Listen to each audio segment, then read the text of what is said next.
Si Casimero ang tatalo kay Inoue. Promise yan. Maski mga hapon nakatrabaho ko rito, si Casimero ang tatalo kay Inoue. Pero tol, ito lang po talaga. Walang bias na sasabihin. Si Casimero, idol ko to. Si Casimero Mat. Etong lumaban siya kay Tete. Simula kay Tete eh. Doon ko naging idol to si Casimero. Simula nung kasi hindi naman ako talagang boxing fanatics talaga na ano eh. Simula nung lumaban siya kay Tete, idol ko siya dahil mas sa malupit na sa estilo.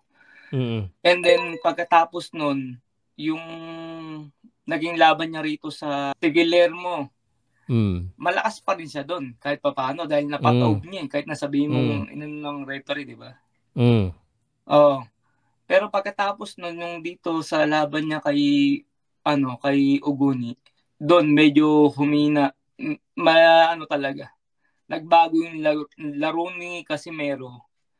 Pero being nandito ako sa Japan na nakatira, may mga YouTuber dito pare na ini-interview si Iguni. Na yun, mga legit yung parang katulad din sa'yo na ang tawag dito. Yung laban niya para sa akin sa sarili ko, naging humina si Casimero sa laban niya kay Iguni.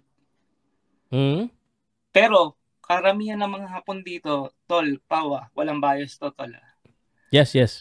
Sinasabi pa rin hanggang ngayon, si Casimero lang ang tatalo kay Inoue. O yun.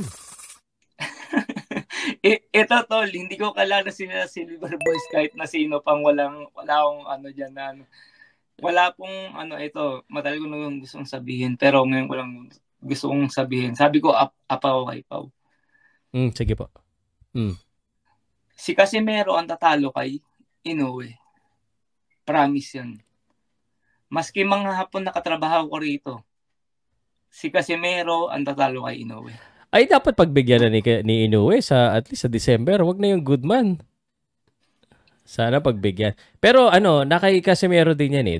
Last time kasi, yung laban niya kay Guni, kung maganda daw sana pinakita niya, next na daw dapat siya eh. Next na daw eh. So, kasalanan din ni Casimero yun. Pero naniniwala ako na meron talagang criteria si Casimero na pwede. Kasi matapang siya eh. May lakas siya. Kung 100% siya, may chance siya. Yun lang masasabi ko. Kung 100% siya. Kung focus siya. Ito lang masasabi ko talaga. Sinayang ni Casimero yung niya, nung time na yun, para magpasigat. Yun na nga. Para magpasigat. Inamin niya rin, tapos magagalit yung mga tao sa akin. Napanood ko yung interview ni Casimero, hindi siya nag-training ng 100%. Yun ang nagagalit. Kaya, anyway, hindi na lang maintindihan. Trabaho lang, sinabi ko lang pero we wanna support you pag maglaban sila para matigan na lahat. Marami ng pera si Casimero, win or lose, win pa rin yun. Anyway. Hindi, pero parang ito lang sasabihin ko sa'yo nanonood ako dito sa YouTube na to, being silent viewers. Pero ito lang sasabihin ko, you're saying the truth na na humina talaga si Casimero talaga. Ito lang, ang sasabihin ko is yung laban niya kay Uguni. Simula kay Uguni. Pero yung kay sino ba yung last niya, hindi kay Tete. Yung isa pa nakalaban doon na rin. Ay, si Guillermo nga. Guillermo malakas pa siya doon. Pero yung pagkatapos na doon na sa humina, yun talaga yung Okay. Tama ka ron, Tol Pau. Doon sa sinasabi mo galit ang mga tao sa akin pag sinasabihan ko ng gano'n eh.